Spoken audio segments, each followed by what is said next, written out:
भारत का सबसे भूतिया किला, रहस्यमयी घटनाओं का अड्डा और एक ऐसा स्थान जिसे रात के समय जाना सख्त मना है। यह है भानगढ़ का किला। लेकिन क्या सच में यह किला भूतिया है? राजकुमारी रत्नावती की आत्मा आज भी इस महल में क्यों भटकती है? क्यों स्थापित हो गया भानगढ़ का किला? आज हम आपको भानगढ़ से जुड़े दो ऐसे रहस्यों के बारे में बताएंगे जिसके कारण भानगढ़ का किला सबसे भूतिया किला बन गया। राजकुमारी रत्नावती और तांत्रिक सिंधिया सेवरा का श्राप और गुरु बालूनाथ की चेतावनी जिसने इस किले को हमेशा के लिए तबाही में बदल दिया। भानगढ़ का किला 16वीं सदी में राजा भगवंत दास ने बनवाया था, जो एक राजपूत शासक और मुगल सम्राट अकबर के सेनापति मान सिंह के छोटे भाई थे। किले का निर्माण अरावली पर्वतमाला में एक पहाड़ी पर एक रक्षात्मक संरचना के रूप में किया गया था, जिसका उद्देश्य जयपुर और मध्य भारत के बीच व्यापार मार्गों की रक्षा करना था। किला परिसर एक महत्वपूर्ण क्षेत्र में फैला हुआ है और इसमें मंदिर, महल, उद्यान और जलाशय सहित विभिन्न इमारतें शामिल है। यह 4 मुख्य प्रवेश द्वारों के साथ एक विशाल 4 दीवारी से घिरा हुआ है।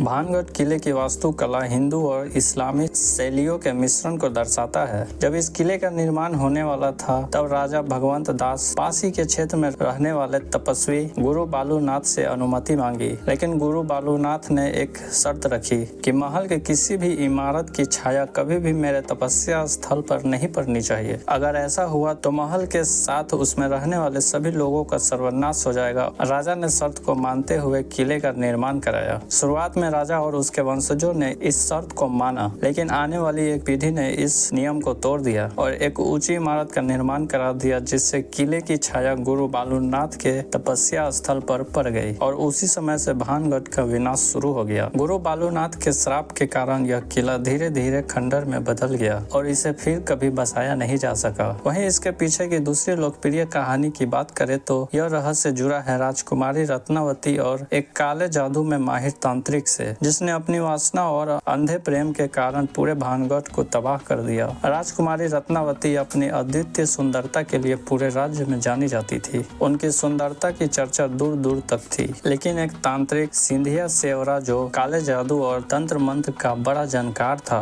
राजकुमारी को पाने की चाहत रखने लगा। लेकिन उसे पता था कि एक साधारण तांत्रिक और एक राजकुमारी का मिलन असंभव है, इसीलिए उसने एक खतरनाक जादुई चाल चली। एक दिन जब राजकुमारी की दासियां बाजार में इत्र खरीदने गई तो तांत्रिक ने इत्र का शीशी लिया और इत्र पर काला जादू कर दिया। उसका मकसद था कि जैसे ही राजकुमारी इस इत्र को अपने शरीर पे लगाएगी, वह तांत्रिक के वश में आ जाएगी और उसके पास खींची चली आएगी। लेकिन राजकुमारी बहुत चतुर थी। जब उसने इत्र की शीशी को देखा तो उसे कुछ अजीब लगा। उसने तुरंत उस शीशी को जमीन पे दे मारा। जैसे ही जादुई इत्र जमीन पे गिरा तो एक पत्थर से टकराया और सारा इत्र उसी पत्थर पे गिर गया। जैसे ही रात हुई तो वो पत्थर काले जादू के प्रभाव से तांत्रिक की ओर बढ़ने लगा। देखते ही देखते पत्थर ने तांत्रिक को कुचल दिया और वह तांत्रिक तरफ तरफ कर मर गया। लेकिन मरते मरते उसने एक भयानक श्राप दिया कि भानगढ़ की यह धरती अब कभी भी खुशहाल नहीं रह पाएगी। इस महल के साथ साथ पूरा शहर हमेशा के लिए नष्ट हो जाएगा और इस महल में रहने वाली हर एक आत्मा को कभी शांति नहीं मिल पाएगी। कुछ ही दिनों के बाद भानगढ़ में एक भयानक युद्ध छिड़ गया। राजकुमारी रत्नावती और भानगढ़ के सैकड़ों सैनिक मारे गए। इस महल की रौनक हमेशा के लिए खत्म हो गई और यह किला एक डरावना भूतिया खंडर बनकर रह गया। आज भी कहते हैं कि राजकुमारी की आत्मा इस किले में भटकती है। रात के समय एक स्त्री की परछाई महल के गलियारों में घूमती नजर आती है। क्या यह सिर्फ एक कहानी है या सच?